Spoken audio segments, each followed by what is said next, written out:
ചൂട് ചായയും ചൂട് കാപ്പിയും ഊതി ഊതി ഊതി കുടിക്കാനാണ് ഗുപ്തനിഷ്ടം. അല്ല, ഗുപ്തന് മാത്രല്ല കേട്ടോ, നമുക്കും അങ്ങനെയൊക്കെ തന്നെയാണ് ഇഷ്ടമേ. പക്ഷെ നമ്മൾ ഈ ഊതി കുടിക്കുന്ന ചായയും കാപ്പിയും ക്യാൻസറിന്റെ കാരണമായാലോ? മനസ്സിലായില്ല അല്ലെ? പറഞ്ഞു തരാം. Welcome back to world Malayali.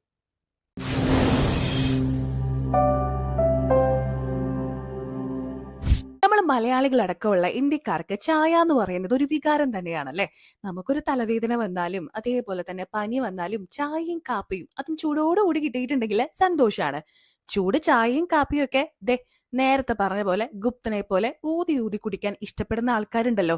അവര് ഈ ഒരു ഇഷ്ടത്തോട് വിട പറയണമെന്നാണ് ഇപ്പൊ ആരോഗ്യ വിദഗ്ധർ പറയുന്ന ഒരു കാര്യം. നല്ല ചൂടുള്ള ചായയും കാപ്പിയും പോലുള്ള പാനീയങ്ങൾ കുടിക്കുന്നത് ക്യാൻസറിനുള്ള സാധ്യത വർദ്ധിപ്പിക്കുമെന്നാണ് വിദഗ്ധർ ചൂണ്ടിക്കാട്ടുന്ന ഒരു കാര്യം കേട്ടോ. അന്നനാളത്തിലാണ് കൂടുതലായിട്ടും ക്യാൻസർ വരാനുള്ള സാധ്യത.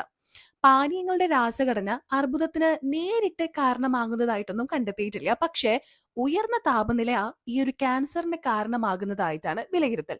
ഇപ്പൊ നമ്മൾ ആലോചിക്കും എങ്ങനെയാണെന്ന്. ചൂട് പാനീയങ്ങള് പതിവായി കുടിക്കുന്നവരില് ഈസോഫാഗൽ സ്ക്വാമസ് സെൽ കാർസിനോമ രൂപപ്പെടാനുള്ള സാധ്യത കൂടുതലാണ്. നമ്മുടെ സൗത്ത് കൽക്കത്തയിലെ AMD ക്ലിനിക്കിന്റെ സ്ഥാപകനായിട്ടുള്ള ഡോക്ടർ ആനന്ദ് മോയ് ദത്ത ഇതിനെക്കുറിച്ച് പറഞ്ഞിട്ടുണ്ട്.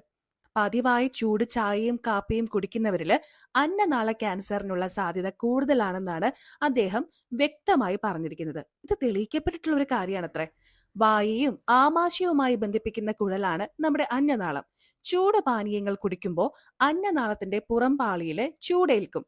പതിവായി ചൂടേൽക്കുമ്പോൾ ഇത് നീർവീക്കം, കോശങ്ങളുടെ തകരാറ് എന്നിവയ്ക്ക് കാരണമായിട്ട് മാറുകയും ചെയ്യും, ക്യാൻസറിലേക്ക് നയിക്കും. കാലക്രമേണ കോശങ്ങളുടെ മാറ്റങ്ങൾക്ക് കാരണമായേക്കാവുന്ന അന്നനാളത്തിന്റെ ആവരണത്തിനുണ്ടാകുന്ന താപപരിക്കിൽ നിന്നാണ് ഈ ഒരു അപകട സാധ്യത ഉയരുന്നതെന്നാണ് ഡോക്ടേഴ്സ് ഒക്കെ പറയുന്നൊരു കാര്യം.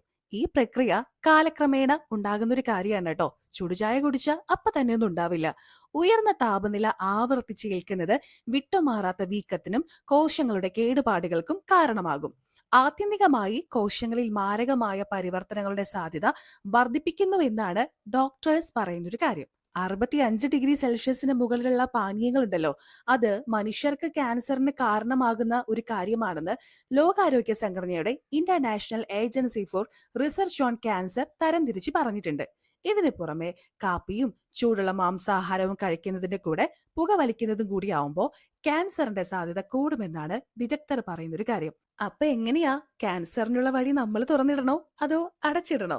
ചൂട് ചായ കുടിക്കാൻ ഇഷ്ടമാണെങ്കിൽ അതൊന്ന് മാറ്റി വെച്ചിട്ട് പകരം ഇളം ചൂടോട് കൂടിയിട്ട് ഊതി ഊതി ഊതി കുടിക്കാട്ടോ. ചൂടോട് കൂടിയിട്ട് ഭക്ഷണം കഴിക്കുന്ന ശീലം ചെറുതായിട്ടൊന്ന് മാറ്റുന്നത് നല്ലതായിരിക്കും.